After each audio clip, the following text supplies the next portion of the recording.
friendo, Steve here. Welcome back to the channel. It's time for another Ask WrestleJuice. You guys left all sorts of great questions in the latest community tab thread that I post. Remember, every Wednesday or Thursday or so, I post a new questions thread. So be sure to turn your notifications on, hit that subscribe button, and hey, while you're at it, give this video a thumbs up. It really goes a long way towards helping WrestleJuice, and leave me a comment on any of the topics we're talking about today, because all that engagement helps. Let's dive into it. The first question here is from Brooklyn Architect. It says, who do you think should beat Roman, and who will eventually beat him for the titles? In addition to that, Deep Voice Dude said, is Roman Reigns the face of pro wrestling right this minute, at least amongst active wrestlers? And do you think the face of pro wrestling has to come from WWE, much like the face of basketball has to be an NBA player, or the face of football has to be an NFL player? Could MJF be the face of wrestling without jumping ship? No, I don't think that. I think that WWE is like the NBA in the respect that it is the bigger brand. It's the much bigger brand name of wrestling.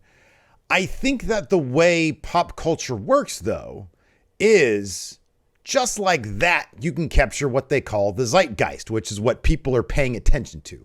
Capturing the zeitgeist is basically capturing the attention of popular culture, of society.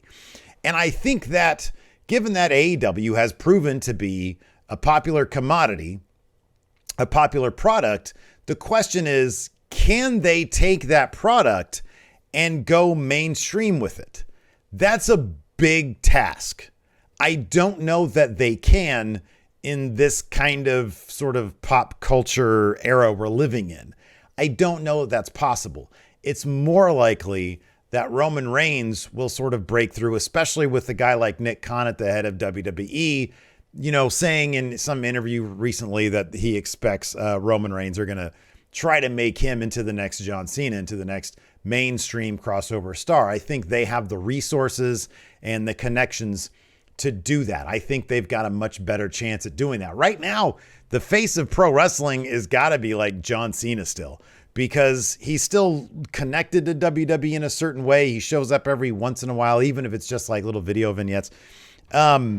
So I think that when people think of pro wrestling now, they probably still think of John Cena. Roman Reigns is not really a household name, or they might think of Brock Lesnar. Brock Lesnar is a possibility as well. So I think they have a chance of getting him there. I think if they really focus all their energies, that there's the possibility that he could be the guy.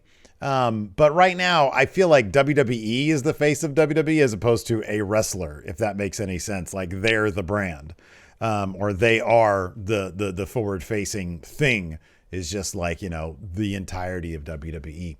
So right now, I don't think there's one. Getting back to the first question, though, who should beat Roman Reigns for the title? Man, I don't know. I've got a list of names here, and none of them are sort of overwhelmingly the guy. Now, I do kind of feel I don't even know if I like it or not, Roman Reigns will probably end up dropping one of those titles on Raw, like back to Raw, and he'll just stay on Fox. Look, today is Friday.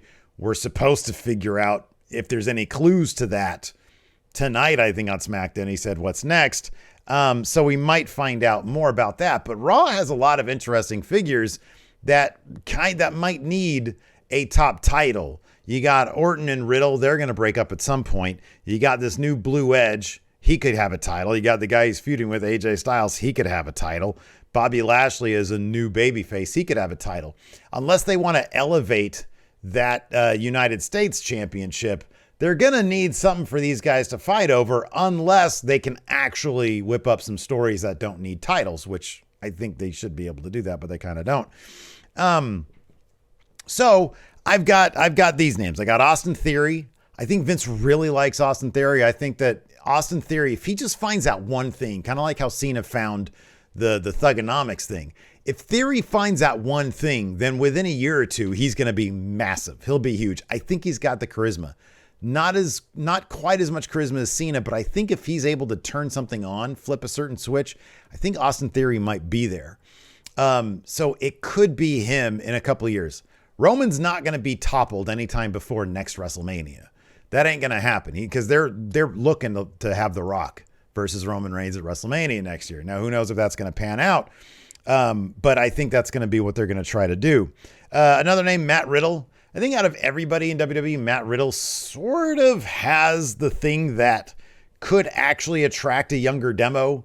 I know he's basically just sort of a pothead, but he also comes off as just genuine and likable, and people seem to gravitate towards him. And if they really do a bang-up job once him and Orton split, they could elevate Riddle to that next level and really make something out of him.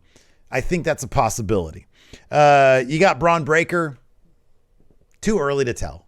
Remains to be seen. I just don't know, and I'm not sure that I necessarily see it this early in the game. But again, he might be the kind of guy who just one thing and then he could take off. I think that's a possibility. And then this other name here, Gable Steveson, only because they seem to be putting a lot of resources behind him. I think that's a possibility, but it's way too early to tell. I have no idea, no clue whatsoever. I have no idea what kind of charisma this guy has. If once he hits the mic, he's going to be electric. I don't know. It's too early to tell. I don't even think they know. I think that they're just going to try to build some stars. And once they get to that point, they'll decide. It could be any number. You look up and down the NXT roster, it could be any number of people. So yeah, I don't know. And I don't think they know. And I don't think they're worried about that yet. But I do feel like they're probably going to split the titles again. Roman will simply vacate one to Raw. That's my guess. I kind of don't want to see it happen, and I kind of do want to see it happen. So, yeah. Anyways, moving on. That's a good question, though, because I just don't know. It's hard to tell right now. Luis Hernandez says, do you think Cody's hypocrisy these last 3 years of this AEW versus WWE narrative is responsible for the divide in the wrestling community? No, I don't. I think the general nature of social media sort of encourages toxicity. And so one guy, a fictional character who blurs the line between fiction and reality, Cody Rhodes, that's what wrestling does. He'll defend his company. He'll put it out there. He'll smash the throne. He'll take shots at WWE, but it's all business. He's pumping up. He's promoting the place that's paying his checks, right? That's what he does. That's what he's supposed to do. There's nothing that Cody ever said that was overly, triggering, I guess, in a toxic sense. There's nothing Eddie Kingston's ever said that has been overly toxic. Social media feeds unto its own toxicity. It's always been that way. When MySpace blew up, what did they have you do? They had you choose your top 8 friends. They had you rank your friends. Like, that's where that shit started, man. And it's kind of funny to look back on, but it's also kind of fucked up. That's where that stuff started. And now you've got Twitter, which pushes like the worst shit to your feed in hopes that you will engage there. No, I kind of feel like it's just social media. I'll be honest with you, social media. Like I'm on Twitter a lot, way too much. I'm on Instagram a lot, way too much. To be honest with you, it's kind of a horrible thing. There are some positive attributes to social media, but that's what it is. That's what every fan base that is overly toxic, they all engage in the same sort of toxic behavior. It doesn't have anything to do with Cody Rhodes. That's just the nature of social media. That's my own personal take. Hope it's not too controversial. There's going to be all sorts of people in my comments. Oh, how dare you speak about that about Twitter like that, Steve? Come on, y'all know him, right? Abhinav. I'm sorry. I'm probably going to butcher this name, and I apologize for whacking that mic there. Abhinav asks, do you see Anthony Ogogo being an upper tier guy in AEW soon? He mentions that he thinks that he has all the tools and his in-ring is improving. No, I don't. Simply because, and there's nothing against Anthony Ogogo. I think he's fine, I guess. But no, there's way too many people in AEW that could be top guys, that could be A-listers, that could be, a big deal. So no, I don't think anytime soon for Anthony Ogogo. I think he's fine. I think, he'll come along.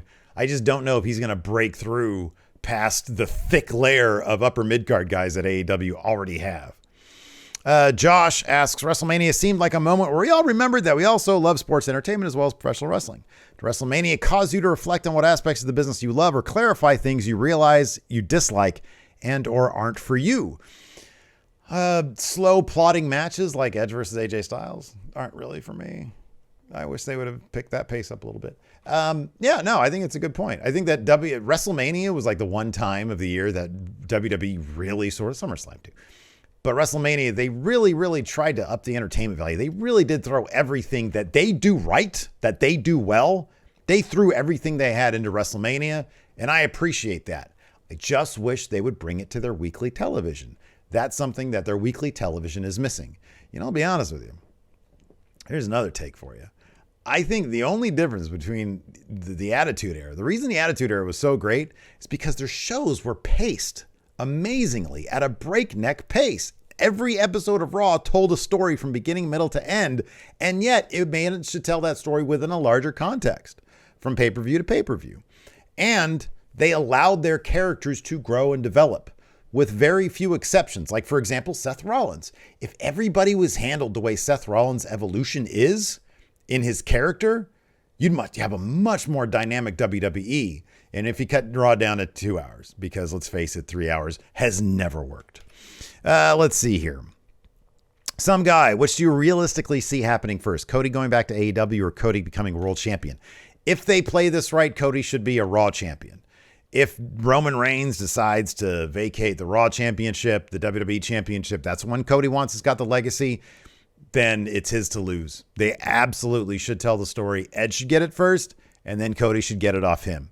Absolutely. He should cash in on Edge because because Edge is the cash-in guy. He's the opportunist guy. FSI says, we agree that WWE does too many recaps, but I think AEW doesn't do enough and sometimes lose track of lower card stories. Do you agree and disagree? I'm still trying to get a handle on what seems off to me about AEW. AEW they do a lot of stuff, but their weekly television is killer. Talk about like a good pace for their weekly television. It is killer. I love it. I do wonder sometimes if they needed, I hate saying this. I feel like the thing about WWE is that there needs to be a balance. With WWE, you get nothing happening weekly, and monthly on their pay-per-views, and really their big fours, you have big things happen. AEW, because they do so few pay-per-views, their big things happen on weekly television. And sometimes those big things just happen too fast, too furious. And the big things get lost in the shuffle. And I don't know how to fix that problem, or if it even is a problem. That might be a sound booking strategy. Their ratings might continue to climb up. I don't know. But it feels like some of their big moments get lost in the shuffle. But in terms of recaps, I think they do a great job recapping. I think they're fine with that.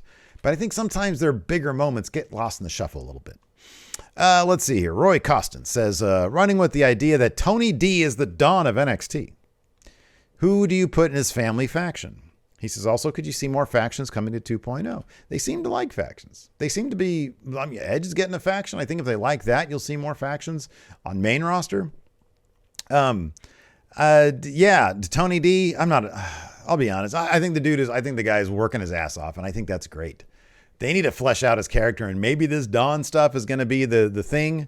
But I don't know. I get a bad feeling they're going to put Fabian Eichner with him because Fabian Eichner is of Italian descent. And I don't like that for Fabian Eichner. But it makes all the sense. It's something they would do.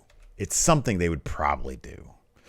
Chris Dalby, does AEW have an overcrowding problem? They sign people every week. Ring of Honor could be a solution. There's no sign of that HBO Max streaming service. That'll come. That'll happen. I think that'll happen. Should they release talents before their financial duties become too much? No, that'd be bad fan perception. AEW fans are like the more hardcore, more plugged into the industry, and WWE has a terrible rap with that kind of fan over releasing people. You don't want to do that if you're AEW. No, you introduce trios titles. You hot potato the AEW TNT title a bit more, and hell, you hot potato the world title a little bit more. I think they could loosen up a little bit, just a little bit. I think they could loosen up. Anuradha Tawari. He says, hey brother, do you like Undertaker, American Badass character? Do you think WWE should have used him more as the biker taker or not? I did. I liked the American Badass. I liked Big Evil more than the supernatural Undertaker. I thought he was looser. I thought he was more genuine. I thought that the ministry stuff was cheesy, hot topic, goth guy stuff. Wasn't into it. Wasn't into it. I thought once he got past the big evil stuff, once he got past like Mania 30 when the streak ended, he got the feud with Brock. I thought at that point he started sort of towing a nice line between all of that stuff, you know? But yeah, I like Biker Taker, man. I liked all of his theme songs, his terrible Limp Bizkit songs and the Kid Rock songs. I liked all that stuff, man. I'm down with that. Betty Frame also asked, where does Roman go from here? And then she says, also anxiously awaiting more of that stud Steve Thunder. Man, I know I'm sort of torn. I want to start doing like multiple Steve Thunder episodes a week because I really like them. They just don't do very well. Maybe I should double up on them and they'll do better. I don't know. Rob does. By the way, that's Rob Zerver doing the editing. Oh my God, he's amazing. Let's see here. Cameron Shank. Great name. Does John Cena still have a shot at breaking Ric Flair's championship record with Charlotte's rapid championship accumulation? But does Cena have a shot at breaking Ric Flair's championship record? No. He's done. He's done. He'll come back every once in a while and wrestle, but they're not going to put the title on him. John Davies. He says, do you think WrestleMania should continue to be a 2-day show? Yes. 100% yes. I love the 2-day thing. I love it. I think it's brilliant. I think it's great. And in fact, me, Larson the Enforcer, and the friendos from Going on Raw, we're going to be at WrestleMania Day 1 next year in Los Angeles, because then we can come back for Day 2 and do our streaming and our recap of the entire thing, but we'll get to go enjoy WrestleMania.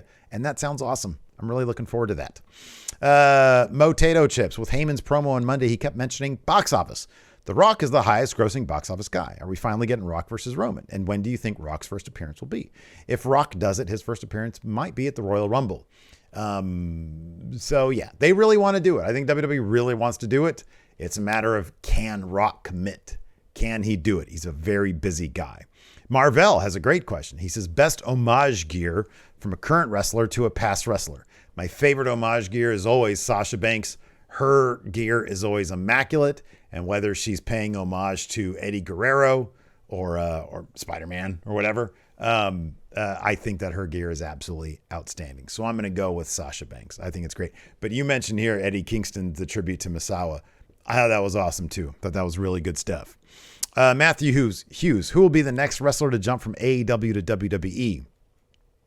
I could see Jericho going back because he's going to be in the Hall of Fame. I could see Jericho going back because he's kept good ties there. He's a smart guy. They could probably give him a ton of money, one last huge paycheck in wrestling before he retires and joins the Hall of Fame. That's going to happen. I feel like that's going to happen at the end of his next contract. Braden Loader, do you see Samoa Joe being used primarily in Ring of Honor or AEW? I think he's going to be primarily in AEW. I think, and that's what they need to be doing. Let's see here. Deep Voice Dude. We'll get two more here. Deep Voice Dude. Do you think CM Punk's debut in AEW and Cody Rhodes' re-debut in WWE are proof that it's better for fans to know ahead of time who the surprise will be? Oh, man. No, not necessarily. I think a good surprise if they can keep a surprise, it's awesome. If they can keep a surprise, man, I think that's great. But it doesn't necessarily lessen the impact when it actually happens. So yeah, I think building the anticipation, if everybody knows, but they don't really say it, I think that's a whole different thing. And I think it's pretty awesome. But yeah, a good surprise. I'm down with a good surprise every once in a while. Matt asks, this is the last one we'll do. Do you think AEW will ever be on the same level as WWE, by which I mean financial, global impact, etc.? Man, it's too early to tell. No clue. No idea. It's too early to tell. Anything can happen. Wrestling's crazy. Vince might buy AEW. If Disney buys, or if NBC Universal buys WWE in the next couple of years, which I think is possible, and Tony Khan falls out of love with wrestling, maybe he'll sell it for a couple billion after he builds it up. I don't know. He's a businessman first and foremost. No Bug today. She's in the bedroom with mom. So apologies. She ain't here. She was here all day and then I got home and she left. So thanks everybody for tuning in. I appreciate it. Hey, like I said, do me a favor, hit that thumbs up button. Check out one of these other videos here. I got a Steve Thunder video here. Rob directed it, or edited it. It's great. I've also got my thoughts on a potential Ring of Honor roster. The video's doing pretty well. Let's keep that momentum going. Thanks everybody for tuning in. I appreciate it. I'll see you at one of those videos.